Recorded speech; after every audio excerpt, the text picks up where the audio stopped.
आज करिब 6-7 महिना पछाडि फेरि पनि हामीलाई जुम मिटिङमा भेला हुने मौका प्रभुले दिनुभयो। धन्यवाद छ। पोहोर आजभन्दा 6-7 महिना अगाडि हामीले 2 पल्ट जुम मिटिङमा वचन सुनेका थियौं। वचनको शीर्षक चाहिँ थियो इसाईहरूको व्यावहारिक क्रियाकलाप। त्यसमा हामीले हिँडाइदेखि सुरु गरेका थियौं। उचित हिँडाइ, ठीक हिँडाइले परमेश्वरको महिमा प्रभु यीशु ख्रीष्टद्वारा गर्दछ भन्ने कुरोलाई हामीले जोड दिएका थियौं। अनि दोस्रो पल्टको हाम्रो सुनवाईमा चाहिँ हामीले उचित हिँडाइ हिँड्नु हो भने हिब्रू 3:1 संगी विश्वासी भाइहरू, स्वर्गीय बुलावटका सहभागीहरू, तिमीहरूले विश्वासमा जुन कबुल गरेको महापुजारी र प्रेरितको ख्याल गर भनेर हामीले महापुजारी र प्रेरितको विषयमा हेरेका थियौं। प्रेरित भएर उहाँ आउनुभयो, अपोस्टल भएर आउनुभयो र उहाँले पापी र परमेश्वरको बीचमा मध्यस्थको काम, उद्धारको काम कल्भरी क्रुसमा झुन्डेर रगत बगाएर गर्नुभयो भन्ने कुरालाई हेरेका थियौं। भने महापुजारी चाहिँ स्वर्गमा माथि हुनुहुन्छ। धर्मी र परमेश्वर पिताको बीचमा फेरि मध्यस्तर भएर उहाँको मध्यस्थरद्वारा चाहिँ हामीले पवित्र पुजारी र राजकीय पुजारीको सेवाकाई गर्न सकिरहेका छौं भन्ने कुरोलाई जोड दिएर हेरेका थियौं है। र आज हाम्रो विषय चाहिँ यो छ हाई कलिङ, उच्च बोलावट। उच्च बोलावटको विषयमा हामी हेर्छौं 3:14 फिलिपी को म पढ्दिन्छु। I press towards the goal for the prize of the upward call अर्थात high call of God in Christ Jesus। आज हामी towards the goal, towards the mark आज हेर्दैनौँ, खाली आज हामी हाई कलिङ उच्च बोलावटको विषयमा हेर्छौं।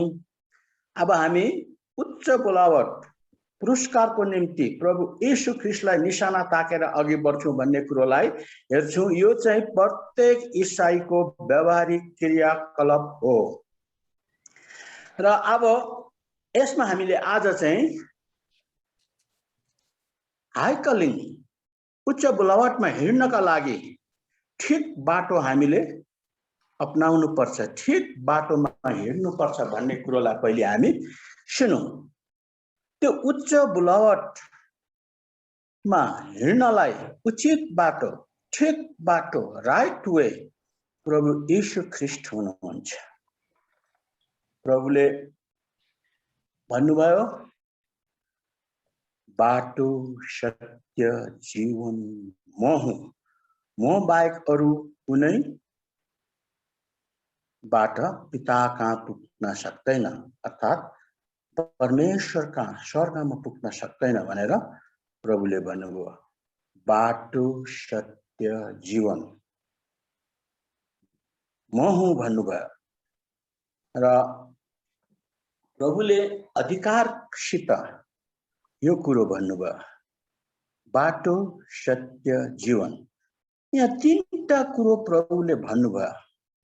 यसको अर्थलाई हामी सुनौं, बुझौं। बाटो, सत्य, जीवन, यो 3टा कुरोलाई हामी अब ध्यान दिन्छौं।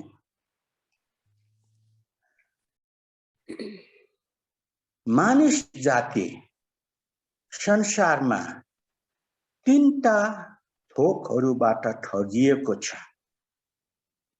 3टा थोकहरूले संसारमा मानव जातिलाई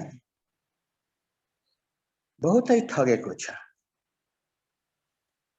मानिसले बाटो बिराएको छ, एक। दोस्रो, मानिस गल्तीमा परेको छ। मानिस गल्तीमा परेको छ। दोस्रो मान्छे विद्रोही भएर मान्छे विद्रोही भएको छ। यो तीनटा कुरो है। अब बाटो बिराउँदा पनि के हुन्छ? विनाशै हुन्छ। गल्तीमा पर्दा पनि विनाशै आउँछ। विद्रोहीपनाले पनि मान्छेलाई विनाश ल्याउँछ। तीनटा कुरोले मान्छेलाई विनाश ल्याउँछ। र प्रभुले भन्नुभयो बाटो सत्य जीवन म हुँ। प्रभु बाटो हुनुहुन्छ। बाटो बिराएकोलाई ठिक बाटो दिने प्रभु हुनुहुन्छ। र गल्तीमा परेकोहरूलाई सुधार्ने पनि प्रभु यीशु ख्रीष्ट हुनुहुन्छ। र विद्रोहीहरूलाई पनि ठिक सुधारमा ल्याउने प्रभु हुनुहुन्छ। र प्रभुले बाटो सत्य जीवन म हुँ भनेर भन्नुभयो। र अब बाटो चाहिँ सबभन्दा पहिले प्रथम मानिस जो आमाको पेटबाट जन्मेको कैन, उसले त्यो बाटो अबाटो लागेको छ। यहाँ यहुदाको पत्री 11 पदमा यस्तो लेखेको छ।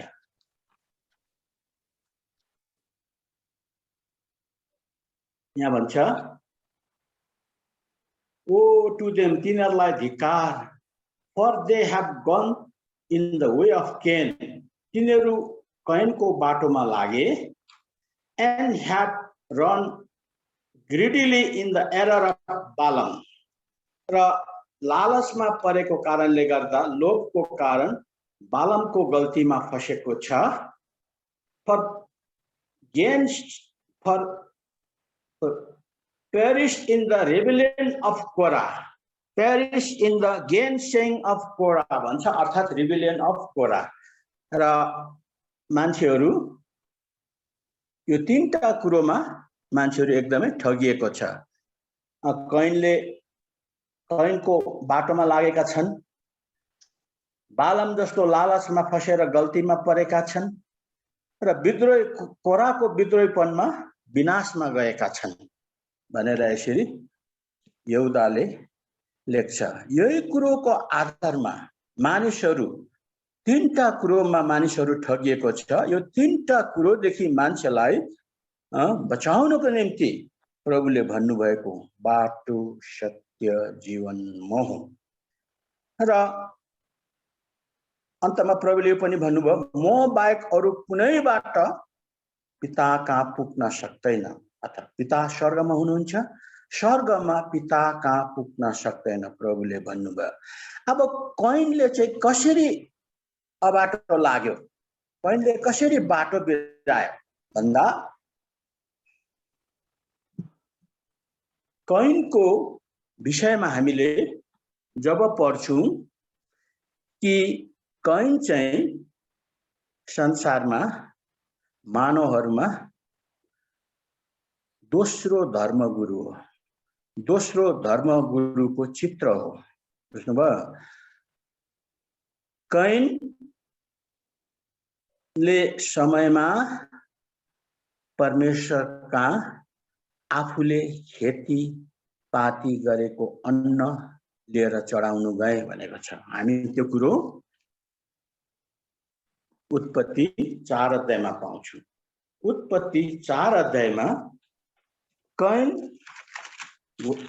खेतीवाला बने, अनि समयमा कैनले आफ्नो खेतीबाट उब्जनी भएको फल लिएर परमेश्वर कहाँ गए भन्ने। र कैनको भेटी परमेश्वरले ग्रहण गर्नु भएन। कैनको बाटो चाहिँ यही हो, इसले आफूले कमाई गरेको आफ्नो परिश्रमबाट फलाएको फल लिएर परमेश्वर कहाँ गए। कैनले के नराम्रो गरे त? कैनले नराम्रो गरेको होइन, कैनले असल कुरो गरेको, परमेश्वर कहाँ कैन गएको, यो राम्रो कुरो हो। तर यहाँ बुझ्नुपर्ने कुरो के छ भने कैनले आफ्नो हातको परिश्रमको फल लिएर परमेश्वर कहाँ गए। भूमिबाट उब्जनी भएको फल। त्यस समय भूमि चाहिँ आदमले गल्ती गरेर पाप गरेको कारण भूमि श्रापित थियो। श्रापित भूमिमा आफूले परिश्रम गरेको कमाई लिएर कैन परमेश्वर कहाँ गए। त्यो परमेश्वरले ग्रहण गर्नु भएन। र यो कैनको यो घटनाले के देखाउँछ भने कैन चाहिँ एउटा यस्तो धर्मगुरुको चित्र हो जसले आफ्नो परिश्रमद्वारा आफूद्वारा परमेश्वरलाई खुसी पार्न चाहने एउटा उपाय। र आज संसारको धर्म कर्मले चाहिँ कैनको बाटो अपनाएको छ। किन धर्मले के भन्छ भने धर्मले गर भन्छ। धर्मले चाहिँ अब धर्मले चाहिँ त्यहाँ कुनै सिद्धान्तहरू छ। त्यो सिद्धान्तलाई चाहिँ व्यावहारिक रूपमा गरेर त्यो एकदमै पुण्य हुन खोज्ने मोक्ष हुन चाहने कुरो धर्मले बताउँछ। धर्मले चाहिँ मान्छेहरूलाई गर भन्छ। बुझ्नुभयो। र तर कैनको हातको परिश्रमको फल परमेश्वरले ग्रहण गर्नु भएन। र त्यसै कारण धर्म कर्म चाहिँ परमेश्वरमा ग्रहण योग्य छैन। धर्म कर्म परमेश्वरमा ग्रहण योग्य छैन। आज संसारका मानिसहरू सबै कैनको बाटोमा लागेका छन् र ठगिएका छन्। तर परमेश्वरमा ग्रहण योग्य भेटी चढाउनु भन्छ। हाबेलको विषयमा हामी अलिकति हेरौँ। हाबेलले चाहिँ बगालदेखि पहिलो पाठो लिएर गयो, बलि गरे अरे। त्यो चाहिँ परमेश्वरले ग्रहण गर्नुभयो। यो कुरोले चाहिँ यो पूर्व छाया देखाउँछ कि प्रभु यीशु ख्रीष्ट पहिलोटे परमेश्वरको पुत्र, बलिदानको परमेश्वरको पाठो, जसद्वारा मात्रै परमेश्वरलाई हामीले भेट्न सकिन्छ भन्ने कुरोको भविष्यवाणी हो। पूर्व छाया भविष्यवाणी हो। र यहाँ यो कुरो योसँग जोडिन्छ कि प्रभु बाटो हुनुहुन्छ। र त्यो बाटो प्रभुको बाटो धर्म होइन, हाम्रो ईसाई मत धर्म होइन। ईसाई मत एउटा के हो? ठिक बाटो प्रभु यीशु ख्रीष्टमा अपनाएको, जुन बाटोले चाहिँ हामीलाई एक दिन स्वर्गमा पिता परमेश्वरकोमा पुर्याउँछ। र त्यो बाटो चाहिँ प्रत्येक ईसाईले मात्र हिँड्न पाएको छ। र पनि हामी पछिबाट फेरि पछि हेर्छौँ, ईसाईहरू त्यो ठिक बाटोमा आएर पनि अझै ईसाईहरूको निम्ति दुईटा बाटो छ। त्यो प्रभुले मत्ती 7:13 भन्नुभयो। त्यो कुरोलाई हामी पछि हेर्छौँ। ठगिएको कुरोबाट मुक्त भएर ठिक बाटोमा ईसाईहरू आउँदा पनि अझै त्यहाँ दुईटा बाटो छ, सकेत मार्ग, चौडा मार्ग। त्यसपछि हेर्छौँ यसको विषयमा। र अब बाटो प्रभु हुनुहुन्छ। अब प्रभुले फेरि के भन्नुभयो? सत्यलाई हामी अब हेरौँ। प्रभु सत्य हुनुहुन्छ। मानिसहरू लालचमा फसेर मान्छेले गल्ती गर्छ। बालम पहिलो गल्ती गर्ने बालम हो। र बालमको विषयमा हामीले गन्तीको पुस्तक 22 र 23 दुई अध्यायमा बालमको विषयमा कथन छ। 22 र 23। बालम चाहिँ एउटा अन्य जाति अगमवक्ता थिए, जसले अगमबानी गर्थे अनि जसले मानिसहरूलाई शराब पनि लाग्थे। बालम यस्ता प्रकारको अगमवक्ता थिए। र बालमलाई मोआबको राजा बालकले उपयोग गरे। इजरायलीहरू कनान देशतिर उनीहरूको मास एक्सोडस, बहुत ठुलो भिड इजरायल कनान देशमा गइरहेको थियो। र मोआबको राजा बालक डराए। अब इजरायल यति ठुलो भिड, यति ठुलो संख्यामा भएको, जित्दै आएको जता भावी मलाई पनि जित्छ, नाश गर्छ भनेर मिद्यानी अगमवक्ता बालमलाई बालकले हायर गरे। अर्थात किरैमा लिए र तपाईहरुले गन्तीको पुस्तक 22 र 23 पढ्नुहोस्। त्यहाँ त्यसबाट तपाईहरुले जानकारी पाउनुहुन्छ। पढेको पनि तपाईहरुले हुनुपर्छ। र बालम बालक राजाको निम्ति इजरायलीहरूलाई सराप्न गए, तर सराप्न सकेन। त्यहाँ 22 र 23 मा त्यो कुरो राम्रो प्रकारको जानकारी दिएको छैन। तर हामीले अघि पढ्यौं यहुदाको पुस्तक 11 पदमा चाहिँ लोभको कारण अर्थात लालचको कारण बालम गल्तीमा फसे, बालमले गल्ती गरे भन्दछ। र बालमले पछिबाट 25 अध्याय गन्तीमा गयो भने इजरायलीहरूलाई फसाइ छाडे, व्यभिचारमा फसाए, व्यभिचारमा फसाए। अन्तमा बालमको अन्त नराम्रो प्रकारले भयो। बालमको अन्त 31 अध्यायमा तपाईहरुले गन्तीमा पढ्नुहोस्। इजरायलीहरूले साटो फेरे, मिद्यानी राजालाई मारे, बालमलाई पनि तरवारले मारे। र यसले के बुझाउँछ भने जब मान्छे लोभमा फसेर मान्छेले गल्ती गर्छ त्यसको नतिजा मृत्यु हो, विनाश आउँछ भन्ने कुरो बुझाउँछ। अब हामी एउटा अर्को व्यक्तिको विषयमा हेर्छौं जसले पनि लालचमा फसेर उसले गल्ती गरे। त्यो गल्तीले उसलाई मृत्युमा पुर्यायो। त्यो चाहिँ हो अकान। तपाईले योशु 7 अध्यायमा पढ्नुहोस्। अकानले लोभमा फसेर गल्ती गरे।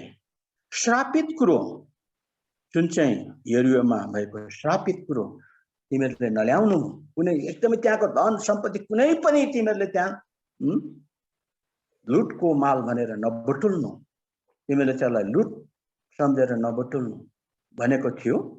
तर अकानले लोभको कारण उसले त्यहाँ केही सामान उसले राखेको छ हैन, सुनको फाली, बेबिलोनी वस्त्र त्यहाँ राखेको छ, जसको कारण उनीहरूको अर्को अभियान, युद्धको अभियान अर्थात कम्प्याङ अफ देयर कन्क्वेस्ट भन्छ नि अंग्रेजीमा, युद्धको अभियान उनीहरूले ऐसरलाई जित्नु पर्थ्यो। ऐसरमा थोरै मानिसहरू मात्र भएको कारणले गर्दा 3000 ले भुइहाल्छ भनेर 3000 इजरायली फौजीहरू सेनाहरू गए, तर उनीहरू नराम्रो घातले हारे। किन हार भयो भनेर उनीहरूले योशु र बुढापाका एल्डरहरू, प्राचीनहरू ले दिनभरि उनीहरूले परमेश्वरको अगाडि गएर उनीहरूले बिलौना गरे, उनीहरूले पछितो गरे। अन्तमा त्यहाँ तपाईहरुले पढ्दै जानुहोस् योशु 7 अध्यायमा, त्यहाँ चिट्ठा हाल्दा यहुदाको घराना यानी कि अन्तमा अकानको घराना पक्रा पर्छ। र अकानलाई योशुले सोध्दा अकानले भनेको कुरो चाहिँ पढौं। अकानले के भन्छ भने कसरी अंगीकरण गर्छ, आफ्नो पापलाई मानिलिन्छ। अकानले यसो भने, when I saw among the spoils of beautiful Babylon garments 200 shekels of silver and a wedge of gold weighing 50 shekels, I coveted them and took them, and there they are hidden in the earth in the midst of the tent with the silver under it. यहाँ हामीले हेर्छौं यो अकानको अंगीकरण हो, confession हो योशुको अगाडि र बुढापाकाहरूको अगाडि। जब मैले त्यो लुटको मालमा सुन्दर बेबिलोनी वस्त्र देखेँ, चाँदीको 200 शेकल देखेँ अनि र सुनको फाली 50 शेकल वजन भएको सुनको फाली देखेर म लोभिएँ, मलाई लोभ लाग्यो र मैले त्यसलाई लिएर माटो मुनि लुकाएर राखेँ भनेर अकानले के गरे, आफ्नो पापको अंगीकरण गरे अर्थात कन्फेसन गरे। र त्यो आकानले लोभमा फसेर गरेको पापको कारण इजरायलीहरू ऐसँग हार खाए। अब यहाँ जब हामी गल्ती गर्छौं, गल्ती चाहिँ लोभबाट आउँछ भनेर हामी सुन्दैछौं है। गल्ती गर्ने महान स्रोत चाहिँ लोभ हो। लोभदेखि हामी गल्तीमा पर्छौं, गल्तीदेखि हामी हार हुन्छौं। ईसाई जीवनको जीवन चाहिँ निरन्तर युद्ध लड्ने जीवन हो। हाम्रो constant battle of faith that we fight. हामीले निरन्तर विश्वासको लडाई लड्ने। पछिबाट हामी हेर्छौं विश्वासको लडाईमा पनि आउँछ त्यो विषय ईसाईको लडाईमा। र हाम्रो निरन्तर एउटा हाम्रो कम्ब्याट छ, अर्थात् हाम्रो युद्ध छ। त्यो युद्धमा हामी हार खान्छौं जसरी इजरायलीहरू हार खाए। र अब अन्तमा त्यहाँ अकानलाई उसको परिवार साथ ढुङ्गाले हानेर एकदमै मार्छ। र यहाँ गल्तीले पनि मृत्युमै पुर्याउँछ। अघि हामीले हेर्दै थियौं कैनको अबाटो लाग्दा कैनको विषयमा हामीले वृत्तान्त हेर्न सकेनौं। अन्तमा कैन परमेश्वरदेखि टाढिन्छ, एकदमै टाढा रहन्छ र अबाटो लाग्दा परमेश्वरदेखि टाढिन्छ। अब गल्ती गर्दा अकानको के भयो? सर्वनाश भयो। र यहाँ बाइबलमा हामी एउटा पद नयाँ नियमबाट पढ्छौं। यो लोभ पनि 5 वटा पापहरूको सूचीमा एउटा पाप हो, जुन चाहिँ पापलाई चाहिँ बाइबलले के भन्छ? मूर्ति पूजा भन्छ। हामी कलसी 3:5 मा हामी पढ्छौं। यो 5 वटा पाप छ। 5 वटा पापमा मध्ये लालच पनि एउटा पाप हो, जुन पाप चाहिँ मूर्ति पूजा हो भनेर यसरी बताएको छ। Therefore, put to death your members which are on the earth. संसारमा भएको तिमीहरूको भागलाई मृत्यु मारिदेऊ भन्दैछ। यहाँ यो कुन कुन कुरोलाई चाहिँ मारिदिनु पर्ने हो? हाम्रो शरीरमा भएको अङ्गहरुमा के छ? fornication, व्यभिचार, uncleanness,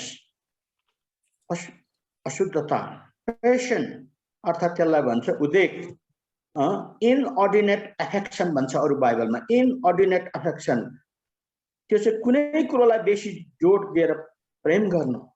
इभिल डिजायर, खराब विचार, एन्ड कभचियसनेस, लालच आयो, व्हिच इज आइडोलेट्री। यो 5 वटा चाहिँ कुरो चाहिँ यो मूर्ति पूजा। ईसाईले मूर्ति पुज्दैन मन्दिरमा गएर, तरै पनि ईसाईहरूले मूर्ति पुजिरहेको हुन्छ।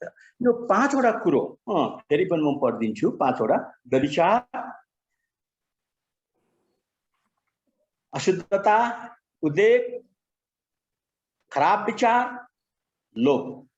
यो जब 5 वटा कुरो ईसाईले यो 5 वटा कुरोलाई ध्यान दिन्छ, त्यो 5 वटा कुरोको अधीनमा जब ईसाई जान्छ, ईसाईले मूर्ति पुज्छ, मूर्ति पूजाको पाप गर्छ। र यो लोभ भन्ने कुरो एकदमै साह्रै नराम्रो कुरो हो। र प्रभुले चाहिँ सत्य हुनुहुन्छ। संसार मिथ्या हो, झुटो हो, तर प्रभु सत्य हुनुहुन्छ। प्रभुमा हामी आएका छौं। हामीले यो सब कुरो झुटो कुरोलाई हामीले बाट अलग भएर प्रभुमा आएका छौं र प्रभुले सत्य भन्नुभएको कुरो चाहिँ के हो? त्यसको अर्थ अब प्रभुले जीवन म हुँ भनेको छ। जीवन अन्तमा जीवन। कोराले विद्रोह गर्यो, परमेश्वरको नियुक्तिको विद्रोह गर्यो। He rebelled against the ordinance of God. परमेश्वरले नियुक्ति गरेको कुरो चाहिँ, परमेश्वरबाट नियुक्ति भएको चाहिँ हारून महापुजारी थियो, मोसा उनीहरूको अगुवा थियो। कोरा पनि लेवीकै गोत्रको। कोरा एकदमै के थियो? दाही भयो हारून मोसाको सेवकाईदेखि। र उसले के उनीहरू मात्रै महापुजारी अगुवा, म पनि हुन सक्दिनँ भने ऊ पनि एउटा गण्यमान्य एउटा राजकुमार जस्तो थियो। उसले धेरै मान्छेहरूलाई आफ्नो अधीनमा ल्याएर आफूतिर आकर्षित गरेर उसले धेरैलाई मोसा र हारूनको विरोधमा उठायो। यो कुरो चाहिँ हामीले गन्ती 16 अध्यायमा पाउँछौँ। 16 अध्यायमा यो कोराको विद्रोहको कथन छ र यहाँ त्यसको नतिजा के भयो? कोरा उसको सर्वस्व परिवार, गाई वस्तु धन सम्पत्ति अनुसार कोरालाई धरतीले मुख बाहेर निल्यो। ऊ जिउँदै ऊ नाश भए। परमेश्वरको नियुक्तिको विरोधमा विद्रोही हुनु चाहिँ नाश हुनु भन्ने कुरो यहाँबाट बताउँछ। र कोरा नाश भए, कोराको विनाश आयो। विद्रोह गर्नु भनेको कुरो चाहिँ एकदमै बहुत खतरनाक कुरो। परमेश्वरको विरोधमा जानु बहुत खतरनाक कुरो हो। र यसरी कोराको कोरा नष्ट भए र प्रभुले त्यो कुरोलाई ध्यानमा राखेर जीवन महु भनेको प्रभुमा जीवन छ। संसारमा मान्छे विद्रोही भएर मान्छे ठगिएर अनि एक दिन ठुलो विनाश नरकमा पर्छन्। तर यसबाट बचाउनको निम्ति प्रभु जीवन हो, प्रभुमा जीवन छ। यूहन्ना 3:16 भन्छ, परमेश्वरले दुनियाँलाई यस्तो प्रेम गर्नुभयो, उहाँले आफ्नो एकमात्र पुत्रलाई दिनुभयो, जसले उहाँलाई विश्वास गर्छ त्यो नाश हुने छैन, अनन्त जीवन पाउँछ। जसले परमेश्वरको पुत्रलाई विश्वास गर्छ ऊ विनाशमा पुग्दैन, उसले अनन्त जीवन पाउँछ भनेर यो 3 पल्ट यूहन्ना 3 अध्यायमा हामी पाउँछौँ। र प्रभु यीशुमा जीवन छ। अब त्यो त हामीले कोराको विद्रोह बनाएको हामीले विषयमा सुन्यौं। ईसाईहरूले पनि बहुत विद्रोह गर्छ, परमेश्वरको नियुक्तिको विरोधमा जान्छ। त्यसको विषयमा अलिकति हामी सुनौं।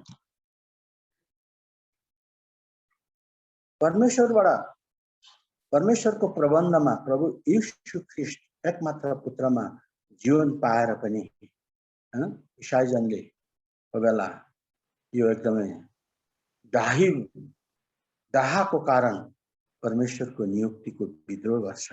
त्यसको विषयमा चाहिँ प्रेरित पावलले यसरी हामीलाई निर्देशन दिन्छ, कसरी त्यो विद्रोहपनालाई चाहिँ अधीनमा ल्याउनु। त्यो रोमी 13को 1-5 हामी पढ्छौँ र त्यहाँ भन्छ, रोमी 13को, Let every soul be subject to the governing authorities. प्रत्येक प्राण शासन गर्ने अधिकारीहरूको अधीनमा रहन्। For there is no authority except from God. परमेश्वर बाहेक अरु कसैबाट पनि त्यो अधिकारहरू छैन। परमेश्वरको अधिकार and the authorities that exist are appointed by God. जति पनि यहाँ authorities अधिकारहरू छ, यहाँको अस्तित्व छ, एक्जिस्ट हुन्छ यहाँ, त्यो चाहिँ परमेश्वरले नियुक्ति गरेको हो। परमेश्वरले हारून मूसालाई यहोवेले नियुक्ति गर्नु भएको थियो, महापुजारी अनि अगुवा नेता। यस्तै प्रकारले अहिले हाम्रो मण्डलीमा पनि पिता परमेश्वरले प्रभु यीशु ख्रीष्टमा हामीलाई विभिन्न प्रकारको नियुक्ति गर्नु भएको छ। नियुक्त गर्नु कसैलाई शासन गर्ने, कसैलाई चराउने गोठाला, कसैलाई सिकाउने शिक्षक, कसैलाई प्रचार गर्ने प्रचारक। यो हाम्रो परमेश्वरको नियुक्त एपोइन्टमेन्ट अर्थात उहाँले नियुक्त गरेको अनुसार चाहिँ मण्डलीमा सेवा सञ्चालन हुनुपर्छ। तर त्यहाँ कोही विश्वासीहरू, कोही भाइहरूले त्यसको के गर्छ, त्यसको विरोध गर्छ अरे। Therefore, whoever resists the authority resists the ordinance of God. जसले त्यो अधिकारलाई विरोध गर्छ उसले चाहिँ परमेश्वरको नियुक्तिको उसले विरोध गरेको अरे। And those who resist will bring judgment on themselves. र जसले त्यो विरोध गर्छ त्यसले आफूलाई न्याय ल्याउँछ अरे। हामीले अघि सुन्दै थियौं, कोरा, दातन, अभिराम भन्ने यिनीहरू तीनजना, कोरालाई चाहिँ जिउँदै उसको परिवार साथ भूमि फाटेर निल्यो हैन। उनीहरूले आफ्नो दण्ड आफैमाथि ल्याए। जब हामीले परमेश्वरको नियुक्तिको विरोध गर्छौं, त्यो दण्ड परमेश्वरले हामीलाई दण्ड दिनुहुन्न नि, त्यो दण्डको कारण चाहिँ हामी आफै भन्छौं, आफूले आफूलाई माथि दण्ड ल्याउँछौं। For rulers are not terror to good works, किनभने शासकहरू असल कामको लागि भयभीत पार्ने हैन उनीहरू, बट टु इभिल, तर खराब कुरोको लागि चाहिँ शासकहरूले एकदमै उनीहरूले there are terror to the evil work, खराब कामको लागि उनीहरूले अरूलाई त्रास दिन्छन्। Do you want to become be unafraid of the authority, के तिमीहरू अधिकारमा तिमीहरू डराउँछौ? डु विच इज गुड, जो असल छ गर, and you will have praise for the same, यसै गरेको कारण तिमीहरूको प्रशंसा हुन्छ। असल गर्यौं भने त्यो असल गरेको काम जो चाहिँ नतिजा हाम्रो प्रशंसा हुन्छ। खराब गर्यौं, विद्रोह गर्यौं, विरोध गर्यौं परमेश्वरको नियुक्तिको, त्यो चाहिँ अधिकारीहरूको, अधिकारसँग सेवा गर्ने भाइहरूको अर्थात् सेवकहरूको विरोधमा जब विरोध गर्नु, परमेश्वरको नियुक्तिको विरोध गर्नु, त्यो खराब काम हो। त्यो खराब कामले चाहिँ आफूलाई के ल्याउँछ? दण्ड ल्याउँछ। तर असल गर, असल गर्दा तिमीहरूको प्रशंसा हुन्छ भनेको छ हैन। For he is a God's minister to you for good, सेवकहरू चाहिँ तिमीहरूको भलाइको निम्ति परमेश्वरको सेवकहरू हुन्। But if you do evil, तिमीहरूले खराब गरे भने बी अफ्रेड, तिमीहरू डराओ, for he does not bear the sword in vain, र तिनले तरवार त्यसै भिर्दैन भनेको परमेश्वरको सेवक चाहिँ तरवार भिरेर तरवार चलाउने हो। परेको बेलामा जब खराब आउँछ त्यति बेला तरवार चलाउने हो, व्यर्थमा उसले तरवार भिर्दैन। For he is God's minister, किनकि तिनी परमेश्वरको सेवक हुन्। And avenger to execute wrath on him who practice evil, खराबलाई व्यवहार गर्नेहरूलाई, प्र्याक्टिस गर्नेहरूलाई, खराब गर्नेको लागि एउटा क्रोधको न्यायको बदला लिने काम गर्ने हो परमेश्वरको जन। therefore you must be subject, र तिमीहरू अधिकारमा बस, not only because of wrath, क्रोधको कारण मात्रै हैन, but also for conscience check, र तिमीहरूको विवेकको कारण पनि तिमीहरू केमा बस? अधिकारमा बस भनेर यहाँ बताएको छ। र यो डाहाले चाहिँ के ल्याउँछ? विद्रोहीपना भन्ने ल्याउँछ। रिबेलियन कम्स फ्रम एकदमै ज्यालसी, र यसलाई हामीले यो ज्यालसी भन्ने, डाहा भन्ने कुरोलाई हामीले पर राख्नुपर्छ। र विद्रोहीपना भन्ने आउँछ, विद्रोह काम हुन्छ, परमेश्वरको नियुक्तिको विरोधमा जाइन्छ र विरोध गरिन्छ, त अनि आफूमाथि दण्ड आफै ल्याइन्छ। र यो तीनटा कुरोमा दुनिया चाहिँ के गरेको छ? ठगिएको छ, कैनको बाटो लागेको छ, धर्म कर्ममा फसेका छन्, र मान्छेहरू बालामको गल्तीमा परेका छन्, लोभको कारण बालाम को गल्तीमा परेका छन्, र मूर्ति पूजक भएका छन्, अनि एकदमै विनाशलाई एकदमै निम्त्याउँछन्, र अन्तमा एउटा डाहीपनले चाहिँ हामीलाई विरोध गर्ने, विद्रोही बनाउँछ, र त्यसले पनि जसरी अकान नाश भए यसरी त्यो नष्ट हुन्छ भन्ने कुरो हामीले हेर्यौं। र यो कुरोहरूदेखि बचाउनको निम्ति प्रभुले चाहिँ भन्नुभयो, बाटो सत्य जीवन म हुँ, म बाहेक अरू कुनै स्वर्गमा पिता कहाँ पुग्न सक्दैन भनेर। अब हामीले आज यो जान्यौं कि हामीले यस्तो ठगिएको अवस्थाबाट हामीले उचित बाटो, सही बाटो, ठिक बाटो हामीले प्रभु यीशु ख्रीष्टमा भेटेका छौं। यही बाटोमा हामी हिँडेर हामी एक दिन हामी स्वर्गमा पुग्नेछौं, र स्वर्गमा हाम्रो त्यसलाई चाहिँ हेभेनली कलिङ हामीले हिब्रू 3:1 मा हेर्यौं भने स्वर्गीय बुलावट। आज हामी 3:14 फिलिपी उच्च बुलावटमा हामी हिँडिरहेको छौं। यही हो हरेक ईसाईको व्यवहारिक क्रियाकलाप। हामीलाई प्रभु यीशुले नै यी ईसाई व्यवहारिक क्रियाकलाप गर्नमा प्रचुर मात्रामा हामीलाई सहायता पुर्याउँछन् र यस वचन पढाइमा हामीलाई परमेश्वरले प्रभु यीशु ख्रीष्टमा धेरै आशिष दिएका हुन्। र आज अहिले आधी घण्टा भएछ, यिनै हामी सकौँ अन्त गरौँ। हजुर अंकल हामी एकछिन ब्रेक लिएर हामी अर्को सुरु गरौँ। 10 मिनट जस्तो।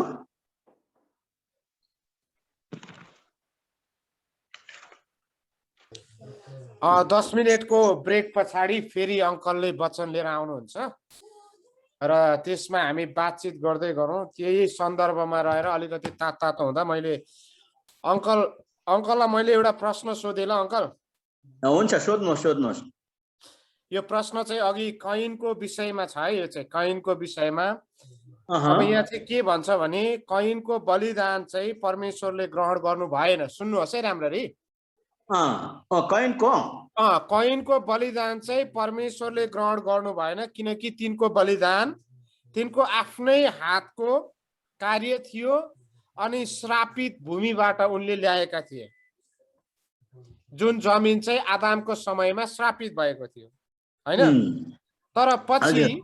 तर पछि गएर बलिदानहरूको सूचीमा अन्न बलि पनि उल्लेख छ। अन्न बलि पछि गएर हैन। के अन्न बलि पनि श्रापित भूमिबाटै उत्पन्न भएको होइन र? बहुत असल प्रश्न गर्नुभयो भाइ। सुन्नुहोस्, यसको फरक के छ? यसको फरक के छ त्यो बताइदिनुहोस्। भूमि श्रापित नोहको जमानासम्म मात्र रह्यो। एडमदेखि नोह 10 पुस्ता हो। जल प्रलय पछाडि नोहसँग परमेश्वरले करार बाँध्नु भयो, बुझ्नुभयो? र करार बाँध्दा अबदेखि यो भूमि श्रापित छैन भनेर त्यो श्रापलाई हटाउनु भयो। आउँ पढौँ, उत्पत्ति 9 अध्यायमा आउँ। र 10 पुस्तासम्म मात्रै भूमि श्रापित रह्यो। अब परमेश्वरले नोहसँग पहिलो कभनेन्ट भन्छ, पहिलो करार बाँध्नु भयो। करार भनेको कुरो चाहिँ यहाँ बाइबलमा हामीले करार धेरै पाउँछौँ। करार भन्ने कुरोले चाहिँ परमेश्वरले मानिस र परमेश्वरको पापले सम्बन्ध टुटाएको थियो, त्यो सम्बन्धलाई फेरि गाँच्नको निम्ति करारद्वारा चाहिँ परमेश्वरले मानिससँग टुटेको सम्बन्धलाई गाँच्नु भयो। बुझ्नुभयो कुरा? र त्यो करार नोहलाई दिएको करारमा परमेश्वरले के भन्नुभयो भने उत्पत्ति 8:21 रहेछ। एन्ड द लर्ड इज, अब पछि 20 र 21 नै पढ्नु पर्छ।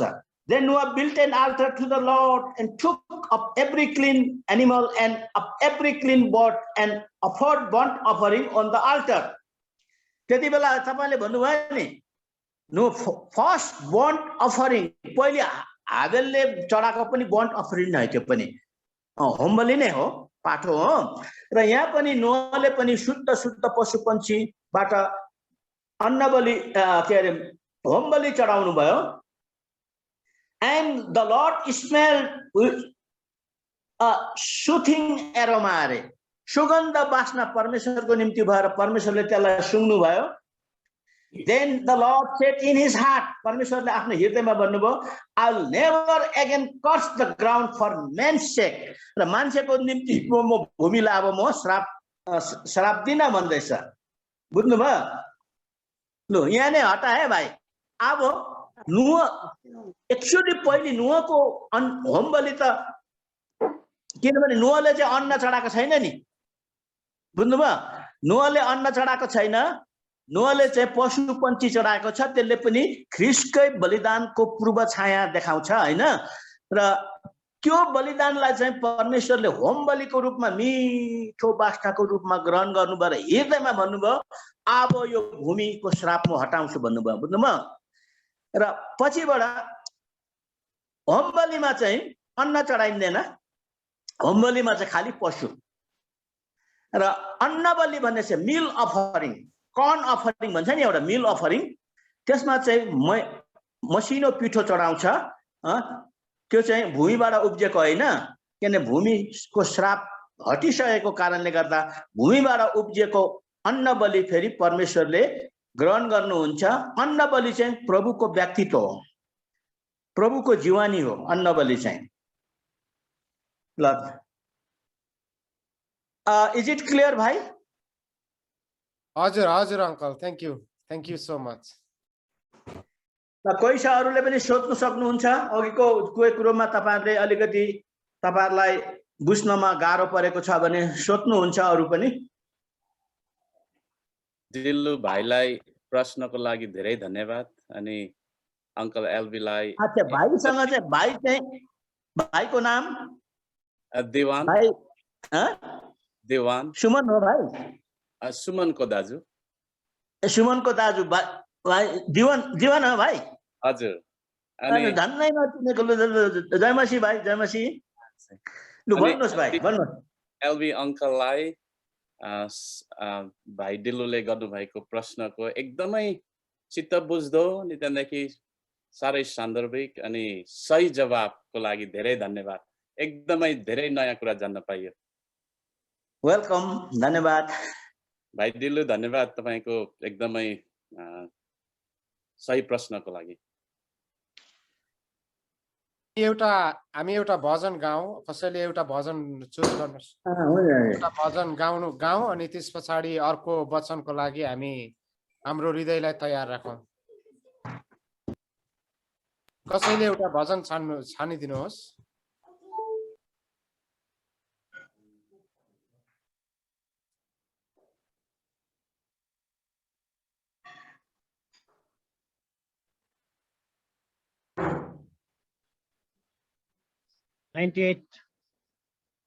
भजन नम्बर 98 झुक्छौं तपाईको चरण कोमलमा।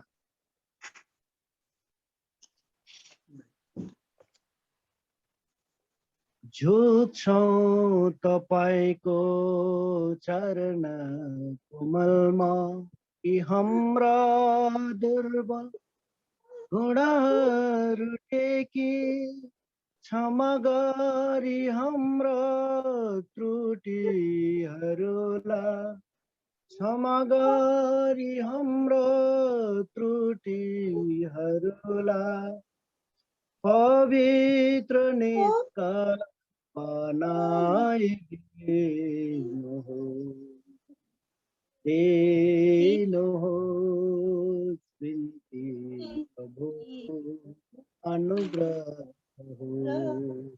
दिनुहोस् बिन्ती अनुग्रह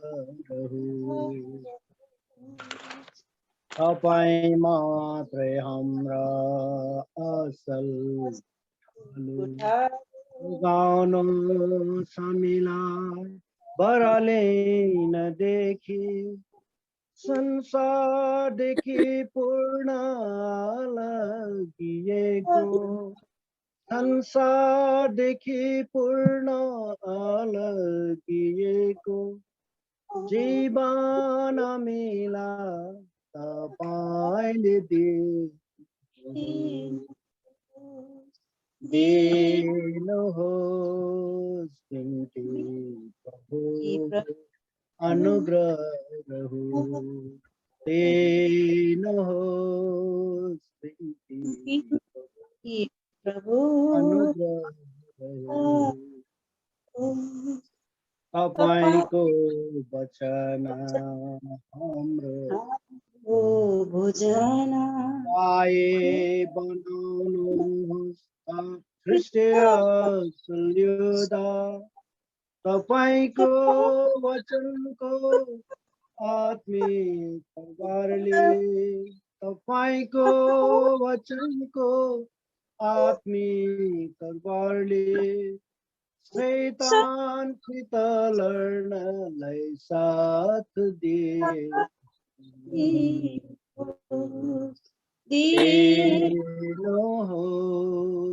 बिन्ती अनुग्रह दिनुहोस् बिन्ती अनुग्रह।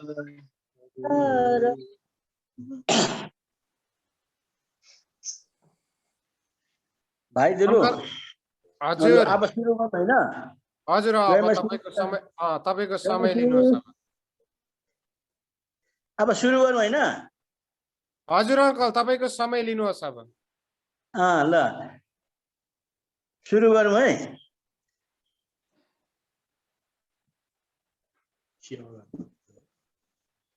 अब यो दोस्रो चरणमा हामी आधा घण्टा जस्तो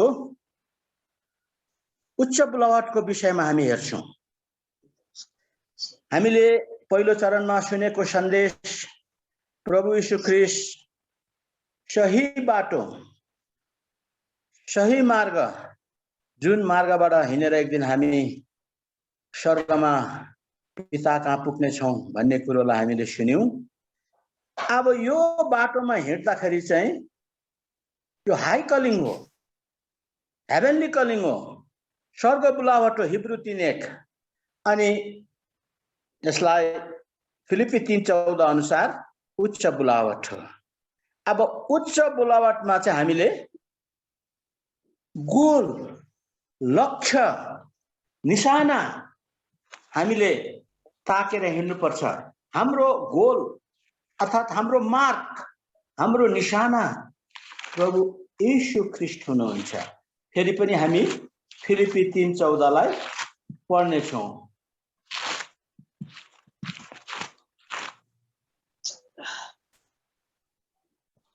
I press towards the mark for the prize of the high calling of God in Jesus Christ अर्थात in Christ Jesus भनेर यो हाई कलिङ उच्च बुलावट परमेश्वरको उच्च बुलावट प्रभु ख्रीष्ट येशूमा हामी उहाँलाई नै लक्ष्य ताकेर हामी अघि बढ्छौं आज हामी लक्ष्यको विषयमा सुन्दैनौं न यो मार्कको टुवर्ड्स द मार्क भन्ने चाहिँ हामी एक सेसन आधा घण्टाको पछि अर्को सुनाइमा हामी सुन्छौं अर्को संगतिमा आज हामी यो हाम्रो उच्च बुलावट ख्रीष्टलाई निशाना ताकेर हिँडेको नतिजा चाहिँ के हो यसको विषयमा सुन्छौं यसको परिणाम अर्थात नतिजा चाहिँ हामीले पुरस्कार पाउँछौं अघि नै हामीले पढेका थियौं फर द प्राइज यो पुरस्कार यो इनाम यो रिवार्डको विषयमा हामी सुन्छौं यहाँ 4 किसिमको पुरस्कारहरूको विषयमा हामी सुन्छौं अब पहिलो पुरस्कार चाहिँ हो अब पुरस्कारको विषयमा पवित्र बाइबलले हामीलाई ठाउँ ठाउँमा यसरी जनाउँदिएको छ अर्थात बताएको छ प्रकाशित वाक्य 22:12 हेर म चाँडै आउने छु तिमीहरूलाई दिने इनाम लिएर आउँदै छु भनेर प्रकाशित वाक्य 22:12 मा एन्ड बिहोल्ड हेर आई एम कमिङ क्विकली म चाँडै आउँदै छु and my reward is with me मेरो इनाम मसँग छ प्रभु येशू ख्रीष्ट इनाम लिएर आउनुहुन्छ to give everyone according to his work र प्रत्येकलाई त्यसको काम अनुसार दिनलाई अनि त्यो काम चाहिँ हो that work is practical activity of every Christian त्यो चाहिँ प्रत्येक ईसाईको व्यावहारिक क्रियाकलाप हो त्यो काम चाहिँ त्यो काम अहिले हामीले गर्नुपर्छ र त्यो कामको इनाम छ र अरु दोडा पथहरु पनि म पढ्छु इनामको विषयमा यहाँ यशायाको 40:10 मा पनि यही कुरोलाई जोड दिएको छ यशाया 40:10 अनि यशाया 62:11 यशाया 62:11 लाई चाहिँ हामी पढ्छौं यही कुरोलाई चाहिँ जोड दिएर यशाया नबीले इजरायलीहरुको निम्ति पनि यो वचन दिएको छ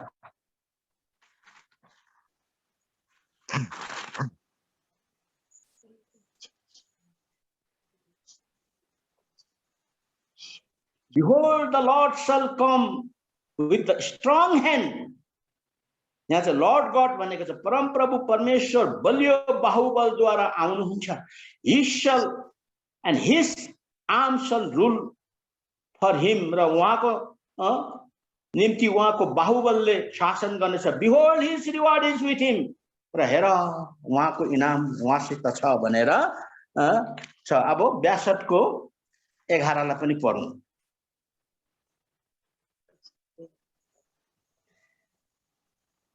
Indeed, the Lord has proclaimed. साँचो गरी परमेश्वरले घोषणा गर्नु भएको छ, to the end of the world, संसारका छोर छोरसम्म, say to the daughter of Zion, सियोनको छोरीहरूलाई भन। सियोनको छोरी भनेको चाहिँ को भने यरुशलेमका बासिन्दाहरूलाई चाहिँ, यरुशलेमको निवासीहरूलाई सियोनको छोरी भन्थे भने अहिले यरुशलेमको बासिन्दा सियोनको छोरी चाहिँ जो मत्ती 18:20 जहाँ 2 या 3 मेरो नामको सन्दर्भमा भेला हुन्छ म त्यहाँ हुन्छु। क्राइस्ट सेन्टर गरेर ख्रिस्टलाई केन्द्रबिन्दु बनाएर संगतिमा भेला हुने सन्तहरू चाहिँ सियोनको छोरी हो अहिले। र सियोनको छोरीहरूलाई चाहिँ त्यति बेला चाहिँ यरुशलेमको निवासीहरू हो। यो सन्देश थियो, surely your salvation is coming, तिमीहरूको मुक्ति आउँदैछ। उनीहरूको पनि मुक्ति आउँछ एक दिन, हाम्रो पनि मुक्ति आउँछ। कुन मुक्ति? हाम्रो शरीरको मुक्ति आउँछ एक दिन। शरीरको मुक्ति आउँदा प्रभु आउनुहुन्छ मुक्ति लिएर, शरीरको मुक्ति लिएर, शरीरबाट मुक्ति पाउँछौं र हामीलाई माथि लगेर उहाँले इनाम दिनुहुन्छ कुरो। and his work before him, र हामीले उहाँको अगाडि गरेको कामको इनाम हामी पाउने छौं र हामी अब इनाम तर्फ लागौं। र पहिलो इनाम प्रेरित पावलले भन्छ हामीले सधैं सुनिरहेको,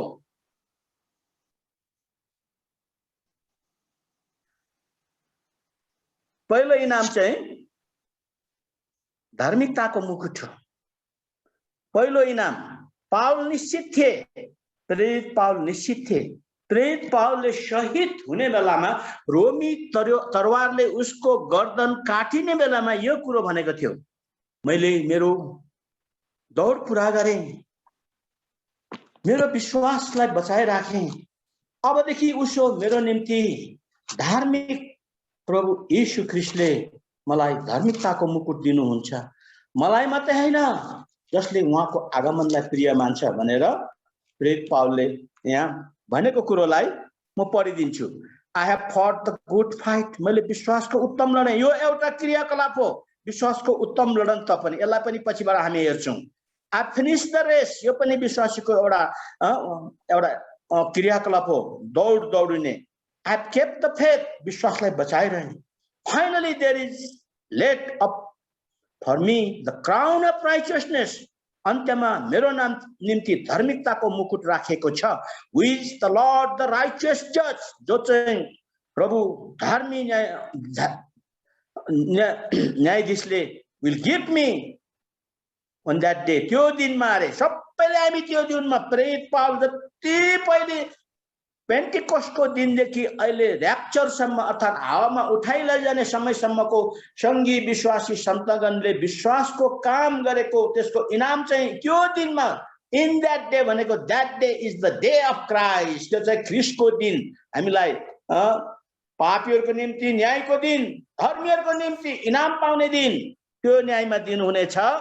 And not only to me, मलाई मात्रै हैन, but also to all who have loved his appearing, जसले उहाँको देखापराई प्रकटीकरणलाई प्रेम गर्छ। के आज हामी विश्वासको बाटोमा हिँडेर ख्रिस्टलाई निशाना ताकेर अघि बढ्दै पुरस्कारको निम्ति हामी त्यो ठुलो आशामा प्रभु येशू ख्रिस्टको दोस्रो आगमनलाई हामीले प्रेम गर्दैनौँ र? जरुर गर्छौं। हाम्रो निम्ति धार्मिकताको मुकुट माथि राखिएको छ है, र त्यो पहिलो इनाम हो। र अर्को इनाम जीवनको मुकुट, जीवनको मुकुट हाम्रो निम्ति राखिएको छ। अब अघि हामीले धार्मिकताको मुकुटको लागि चाहिँ विश्वासको उत्तम लडन त लड्नु पर्छ। हाम्रो अगाडि राखिदिएको दौड हामीले दौडेर पूरा गर्नुपर्छ भने अब यो जीवनको मुकुट पाउनको लागि चाहिँ हामीले विश्वासको संघर्ष गर्नुपर्छ, परीक्षामा जाँचिनुपर्छ, दुःख कष्ट भोग्नुपर्छ। अन्तमा त्यसको बादमा चाहिँ हामीले जीवनको मुकुट हाम्रो निम्ति माथि राखिएको हामीले एक दिन निश्चय पाउनेछु। यसलाई चाहिँ दुःख कष्टलाई सहनु पर्छ जीवनको मुकुट पाउनको लागि चाहिँ। हामीले याकुब 1:12 लाई आउँ पढौँ। याकुब 1:12 र हामीले प्रकाशित वाक्य 2:10 लाई पढ्छौँ। याकुब 1:12 मा भन्छ, Blessed is the man who endures temptation. धन्य हो त्यो मान्छे जसले परीक्षामा ऊ सहन्छ। For when he has been approved, जब ऊ प्रमाणित हुन्छ, यो परीक्षा यो जाँच चाहिँ अपनी रूपी अरे यस्तै घोर दुःख कष्टमा भएर जानुपर्छ। त्यो परीक्षामा पर्नुपर्छ अनि त्यसमा जाँचिन्छ, प्रमाणित हुन्छ भने त्यसमा हामीले सहेर हामीले प्रमाणित हुन्छौँ अर्थात् प्रमाण दिन्छौँ। And will receive the crown of life which the Lord has promised to all who love him. र परमेश्वर प्रभुले जसले प्रेम गर्नुहुन्छ उहाँलाई प्रतिज्ञा गरे बमोजिम उहाँलाई जीवनको मुकुट दिनुहुन्छ। जीवनको मुकुट। अब 2:10 प्रकाशलाई पनि हामी हेर्छौँ। यहाँ पनि सोही कुरोको स्पष्टीकरण छ। Do not fear any of these things which you are about to suffer. यो चाहिँ सतवाटमा परेको मण्डली स्मृणाको मण्डलीलाई दिएको सन्देश हो। प्रभु ख्रीष्ट यीशुले दिनुभएको सन्देश हो। तिमीहरू यो कुनै कुराको निम्ति तिमीहरू नडराऊ। which are about to तिमीहरूले कष्ट भोग्न लागेको थोकहरूदेखि नडराऊ। Indeed, साँचो is about to throw some of you into prison. डियाबलले तिमीहरूलाई कारावासमा लगाउने छन्, that you may test it, कि तिमीहरूलाई जाँच हुनको निम्ति। And you will have tribulation 10 days. तिमीहरूलाई 10 दिन हुन्छ संकष्ट भन्दैछ। यो संकष्ट 10 दिन के हो? यो 10 दिन संकष्ट भनेको चाहिँ 10 दिन संकष्ट भनेको पहिलो अर्थ चाहिँ हो हरेक ईसाई हरेक विश्वासीको जीवनमै भरि उलाई परीक्षा आउने कुरो हो। 10 ले चाहिँ हाम्रो जिम्मेवारी हो। हाम्रो जिम्मेवारी चाहिँ जस्तै परीक्षा घोर परीक्षा जाँचमा आए तापनि हामीले इन्ड्योर गरेर थपेर सहेर हामीले त्यो बाटो उच्च बुलावटको बाटो हिँड्नु छ। र अन्तमा बी फेथफुल until death, मृत्युसम्म विश्वासयोग्य बन, then I'll give you the crown of life. र तिमीलाई म जीवनको मुकुट दिन्छु। जीवनको मुकुट पाउनको लागि चाहिँ दुःख कष्ट झेलेर सहेर परीक्षामा गएर जाँचमा प्रमाणित भएर अथवा जाँचमा पास भएर उत्तीर्ण भएर जब हामी जान्छौँ हाम्रो ईसाईको हाम्रो क्रियाकलाप अर्थात् एक्टिभिटीमा हामीले यस प्रकारमा भएर गएपछि एक दिन हामी त्यो दिन धार्मिकताको मुकुट मात्र होइन तर हामीले जीवनको मुकुट पनि हामी एक दिन निश्चय पाउने छौँ। यो दोस्रो इनाम चाहिँ हो। अब हामी तेस्रो इनाममा जाउँ। तेस्रो इनामलाई चाहिँ महिमाको मुकुट भन्दछ। महिमाको मुकुट पाउने हाम्रो निम्ति राखेको छ। जब हामी यो ईसाईको व्यावहारिक क्रियाकलाप हामी जबसम्म जिउँछौँ 10 दिनको विषयमा अलिकति फेरि याद आयो। 10 दिन चाहिँ भनेको हाम्रो जिम्मेवारी हो। त्यो जिम्मेवारीलाई हामीले ईसाई भएर बाँचुन्जेल हामीले आफ्नो क्रियाकलापलाई निभाउँछौँ अर्थात् हामीले गर्नुपर्ने काम गर्छौँ। त्यो कामको इनाम एक दिन प्रभु ख्रीष्ट यीशुबाट हामी निश्चय पाउँछौँ। अब तेस्रो चाहिँ हामीले महिमाको मुकुट हामीले पहिला पत्रस 5:1-4 पढौँ। त्यो महिमाको मुकुट चाहिँ मूल गोठालो प्रभु ख्रीष्ट यीशु जब आउनुहुन्छ उहाँले हामीलाई महिमाको मुकुट दिनुहुन्छ। आउँ हामी पहिला पत्रस 5:1-4 पढौँ है।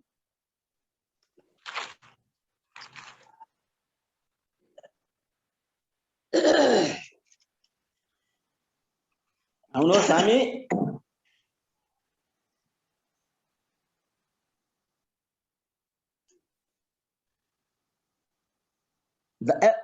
The elders who are among you, I exhort.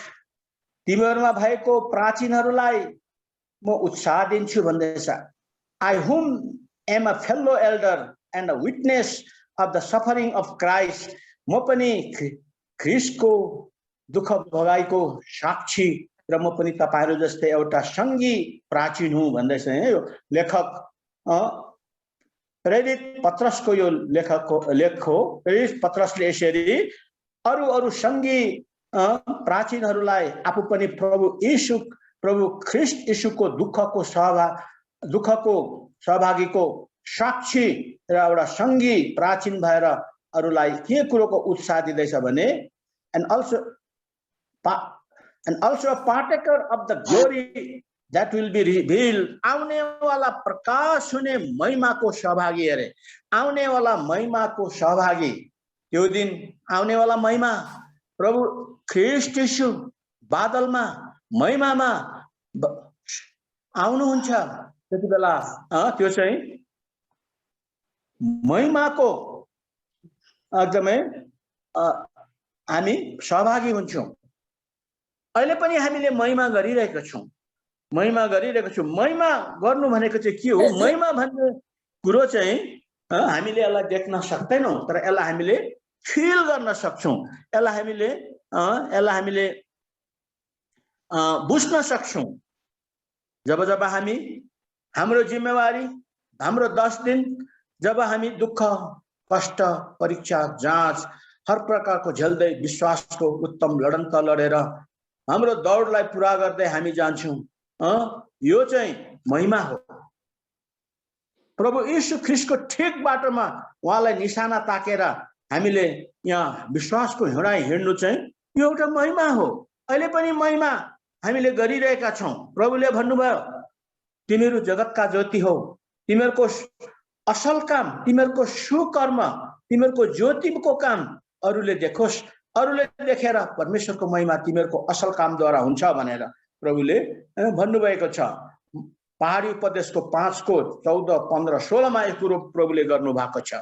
र अब अहिले पनि हामीले हाम्रो व्यवहारिक क्रियाकलाप, प्र्याक्टिकल एक्टिभिटी भन्छ नि, त्यसलाई हामी जब गर्दै जान्छौं, त्यो उहाँलाई हामीले महिमा गर्दै गएको.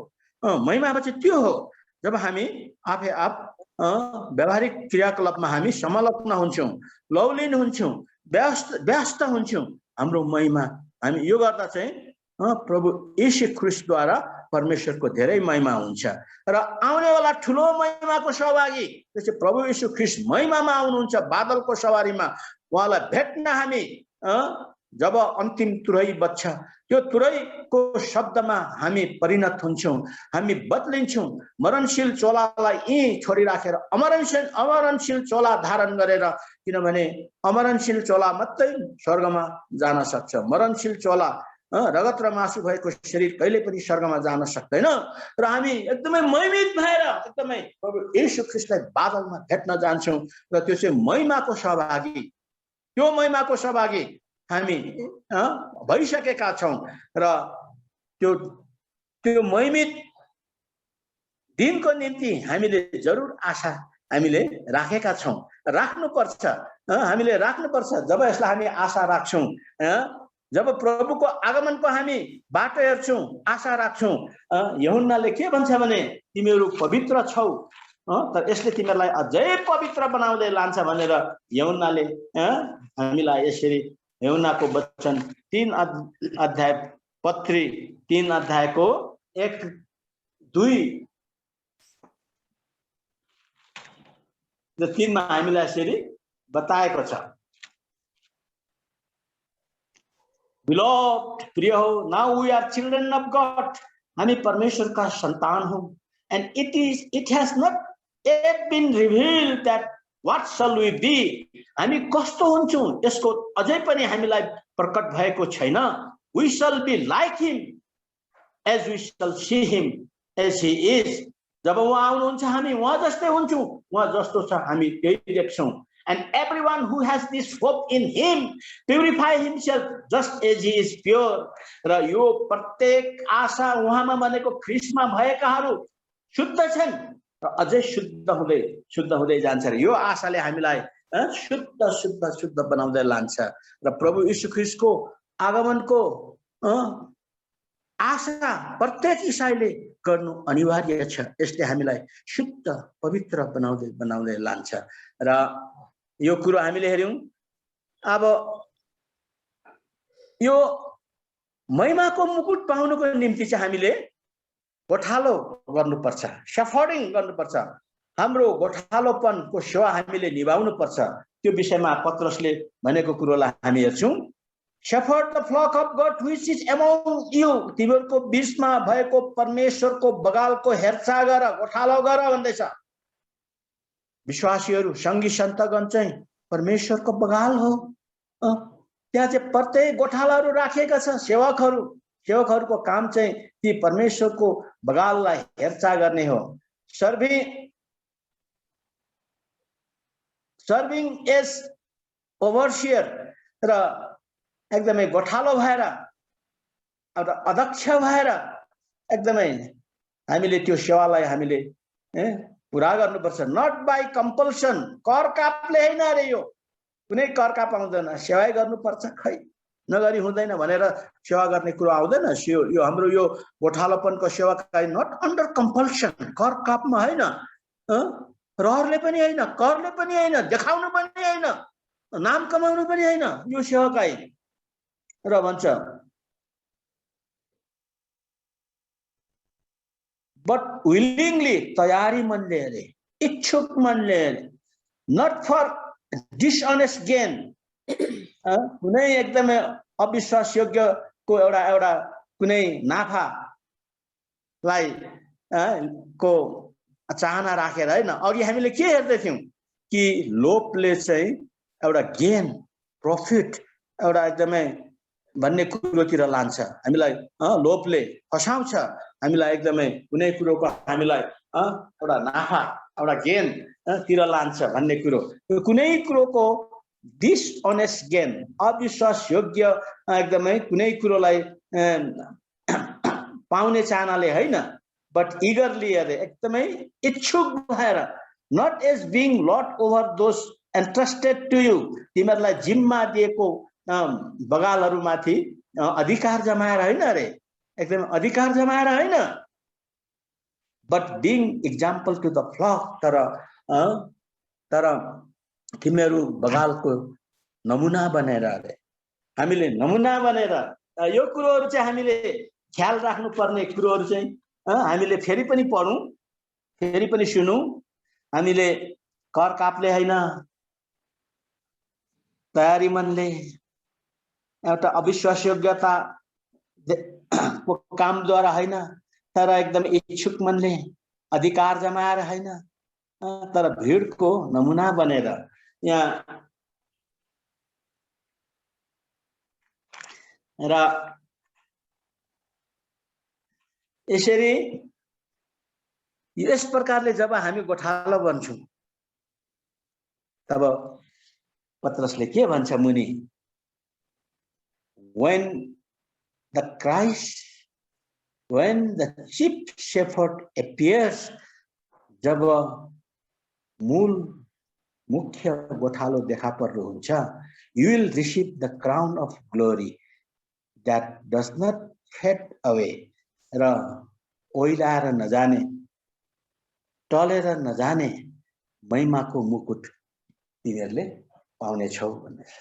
महिमाको यो तेस्रो इनाम हो। यो आज हामीले यो इनामको निम्ति, यो महिमाको मुकुटको निम्ति हामी एउटा असल गोठालो, एउटा एकदमै प्रभु यीशु ख्रीष्टले चाहनु भएको जस्तो गोठालो, तयारी मनले, इच्छुक मनले, नमुना बनेर हामीले जब हामीलाई जिम्मा दिएको बगाललाई हामीले चरायौं भने, जब एक दिन मूल गोठालो देखा पर्नुहुन्छ, उहाँले हामीलाई निश्चय नै हामीलाई उहाँले महिमाको मुकुट दिनुहुन्छ। अब चौथो इनाम चाहिँ नष्ट भएर नजाने मुकुट अरे, इम्पेरिसेबल क्राउन भन्छ। अब नष्ट भएर नजाने मुकुट हामी एक दिन पाउने छौं। यसको निम्ति चाहिँ हामीले के गर्नुपर्छ भने हामीले एउटा एथलेटिक जस्तो भएर स्पोर्टम्यान जस्तो भएर एउटा एकदमै स्पोर्ट खेल्ने जस्तो भएर हामीले बहुत प्र्याक्टिस गरेर अभ्यास गरेर हामी एकदमै हामीले हाम्रो यो दौडलाई चाहिँ हामीले के गर्नुपर्छ पुरा गर्नुपर्छ र यस विषयमा पहिला कोरिन्थी 9:25 मा प्रेरित पावलले हामीलाई यसरी निर्देशन दिन्छ। यहाँ भन्छ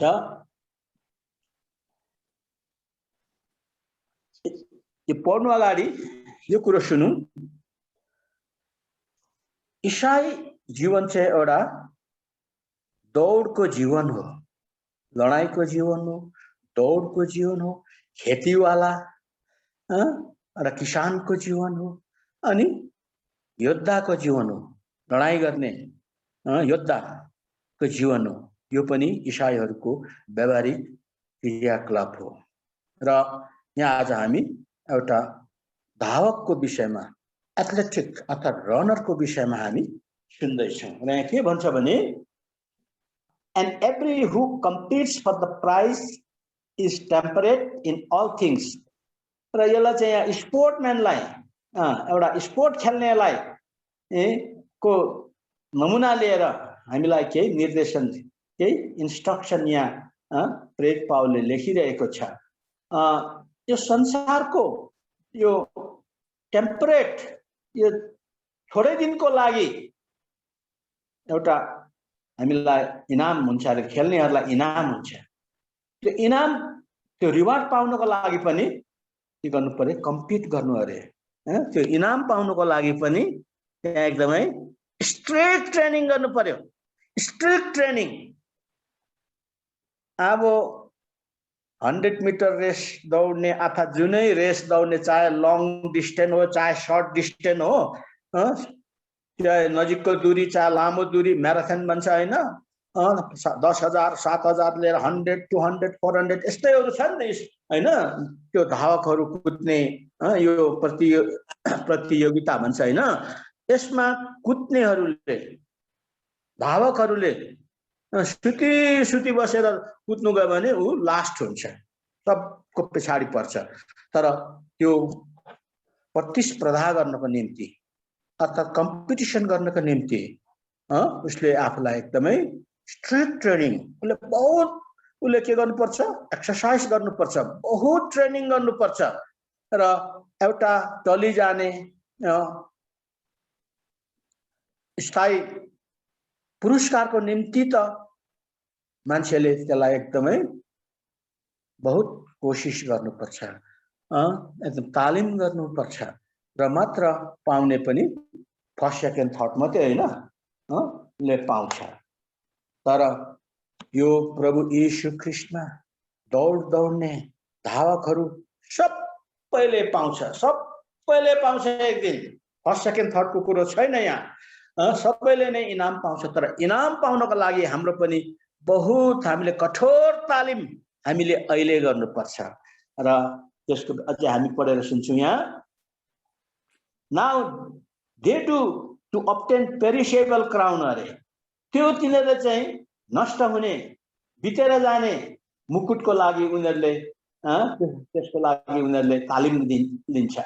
but we for an imperishable crown, तर हामीले चाहिँ नष्ट नहुने मुकुट एक दिन। अब 4वटा मुकुट भयो आमामा है, 4वटा मुकुट एक दिन हामी पाउनेछौँ, नष्ट नहुने मुकुट। अब हामीले यो नष्ट नहुने मुकुट पाउनको लागि चाहिँ एउटा धावक जस्तो भएर अर्थात् एथलेटिक जस्तो भएर हामीले हाम्रो कठिन हाम्रो तालिम चाहिँ के हो, हामीले कठिन तालिम गर्नुपर्छ। हाम्रो कठिन तालिम चाहिँ व्यवहारिक ईसाई जीवन हो, व्यवहारिक ईसाई जीवन। हामीलाई त्यो तालिम गर्नका लागि हामीलाई दुईवटा कुरो ख्रीष्टले दिनुभएको छ, दुईवटा कुरो। जसरी त्यो असल सामरीले त्यो पौवाको अधिकारीलाई अर्थात् म्यानेजरलाई 2 पैसा दियो अरे नि होइन। त्यो घाइते भएको यरुशलेमदेखि एरियो गएर बाटोमा चोर डाकुको फेला परेर लुटिएको कुटिएको मान्छेलाई असल सामरीले पौवामा लगेर हेरचाह गर्छ रातभरि र जाने बेलामा दुई पैसा दिन्छ हैन, 2 पैसा यो तिम्रो लागि अहिले चाहिने खर्च हो र यसको स्याहार सुसार गर्नु, पछि म फर्केर अझै जो परेको खर्च म बेहोर्ने छु, म दिने छु भनेर यो प्रभुले छिमेकी को हो भन्दा असल सामारीको कथा भन्नुभयो। वास्तवमा छिमेकी चाहिँ प्रभु येशू ख्रीष्ट हुनुहुन्थ्यो र उहाँले हामीलाई 2टा पैसा दिनु भएको छ। त्यो कठोर तालिम चाहिँ हामीले त्यो 2 पैसालाई हामीले उपयोग गर्नुपर्छ। त्यो चाहिँ के हो भन्दा 2 पैसा हाम्रो अगाडि बाइबल छ, 1 पैसा, अर्को प्रार्थना, बाइबल र प्रार्थना, बाइबल र प्रार्थना, बाइबल पढौँ, बहुत प्रार्थना गरौँ, बाइबल पढौँ, प्रार्थना गरौँ र यसरी प्रार्थना गरेर चाहिँ बाइबल पढ्यौँ भने हाम्रो यो कठोर तालिम हो र जब यसरी प्रार्थना सहितको बाइबल पढ्दा हामीले बाइबललाई बुझ्न थाल्छौँ। यी बाइबलका प्रचार गर्ने प्रचारकहरू, बाइबलको विद्वानहरू त्यसै उनीहरू प्रचारक भएका हैनन्, बाइबलको जान्ने बुझ्ने एकदमै निपुण विद्वान भएका हैनन्।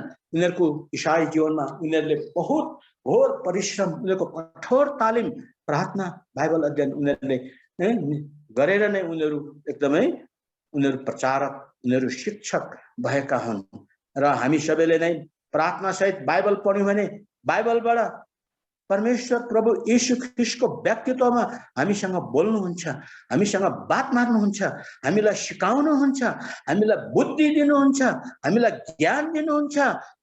जब यो कुरो हाम्रोमा आउँछ हामी परिपूर्णतामा हामी पनि एउटा कुशल गोठालो, कुशल शिक्षक, कुशल प्रचारक भएर हामीले उहाँको महिमाको निम्ति हाम्रो एक्टिभिटी, हाम्रो क्रियाकलाप त्यसलाई हामीले के गर्छौँ, एक्जिक्युट गर्छौँ अर्थात् निभाउँछौँ गर्छौँ र त्यो आउनेवाला इनामको निम्ति हामी योग्यको बन्छौँ। र यसरी हामीले 4 प्रकारको इनामलाई हेर्यौँ। अब यसलाई फेरि पनि हामी यसलाई रिभ्यू गरौँ, यसलाई हामी दोहोरौँ कि जब हामी ख्रीष्ट येशूलाई निशाना ताकेर उच्च बुलावट हामी अघि बढ्छौँ, त्यो हाम्रो क्रियाकलाप हो। हाम्रो निम्ति जब हामीले हाम्रो जिम्मेवारलाई पुरा गर्छौँ, हाम्रो निम्ति 4वटा पुरस्कार, 4वटा इनाम राखिएको छ।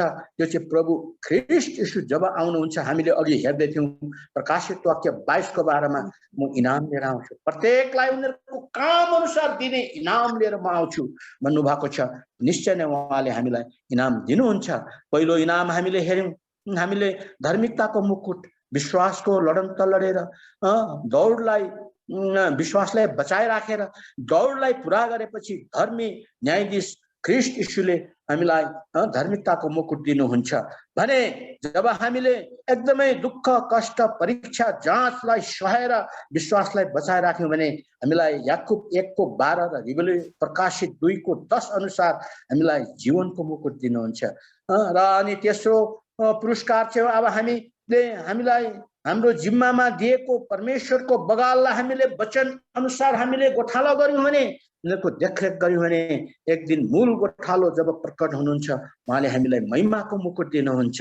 अनि अब हामी एउटा धावक जस्तो, एउटा एथलेटिक जस्तो हामीले कठोर तालिम लिएर हामीले एकदमै कठोर तालिमको विषयमा अघिले हामीले सुन्यौँ र हामीले यस प्रकारले हाम्रो क्रियाकलापलाई निभायौँ भने, गर्यौँ भने एक दिन हामीले कहिले नष्ट नहुने हामीले मुकुट पाउँछौँ। यो 4वटा मुकुट हामी एक दिन पाउनेछौँ र यो मुकुट पाउनेहरूको त्यति बेला कस्तो आनन्द, कस्तो गौरव हुनेछ। आनन्दमाथि आनन्द, प्रभु येशू ख्रीष्ट आउँदा नै कस्तो ठुलो आनन्द। के हाम्रो आनन्द के हो भनेर यहाँ त्यो अन्तिम पद पढौँ। यहाँ प्रभु येशू ख्रीष्टको आगमनमा त हामी त्यो आनन्दको मुकुट पनि लाउनेछौँ। अझै यो चाहिँ आनन्दलाई चाहिँ मुकुट जस्तो लाउने रहेछौँ। यहाँ पढौँ। For what is our hope? हाम्रो आशा के हो? A joy, Anand, a crown of rejoicing, आनन्दको मुकुट के हो? प्रभु थप चाहिँ अर्को आनन्द चाहिँ यो चाहिँ पुरस्कार हैन, प्रभु यीशु आउनु साथै हाम्रो आशा, हाम्रो आनन्दको मुकुट हामी पहिरिहाल्छौँ। Is that not even you in the presence of the Lord Jesus Christ at his coming? के उहाँको आगमनमा तपाईँ हामीले एकार्कामा आनन्दित भएर प्रभुलाई भेट्न जाने यो कुरो यो आशा हाम्रो होइन र त्यहाँ चाहिँ 5वटा मुकुट पायो, 4वटा मुकुट चाहिँ इनाम स्वरूप। अनि प्रभु आउँदा आनन्दको मुकुट त्यो त लगाइहाल्ने रहेछौँ। 5वटा मुकुट यस विषयमा हामीले हेर्यौं र हाम्रो प्रत्येक इसाईको क्रियाकलाप चाहिँ हो व्यावहारिक क्रियाकलाप। हामीले हिँडाइको विषयमा हेर्दैछौँ, ख्रीष्टलाई निशाना ताकेर उच्च बोलावट हामी अघि बढ्नेछौँ। हामीले सुनेको कुरोहरूलाई हामी मनमा राखेर त्यसलाई उपयोग गर्नेछौँ, त्यसलाई काममा लाउनेछौँ र हाम्रो क्रियाकलापलाई हामीले पुरा गर्नेछौँ र एक दिन यी 5वटा मुकुटहरू हामी निश्चय नै त्यसको हामी रेसिपिएन्ट त्यसको हामी त्यसलाई हामी ग्रहण प्राप्त गर्नेछौँ र यो वचन पढाइमा प्रभुले हामीलाई धेरै आशिष दिएका हुन्। आमेन।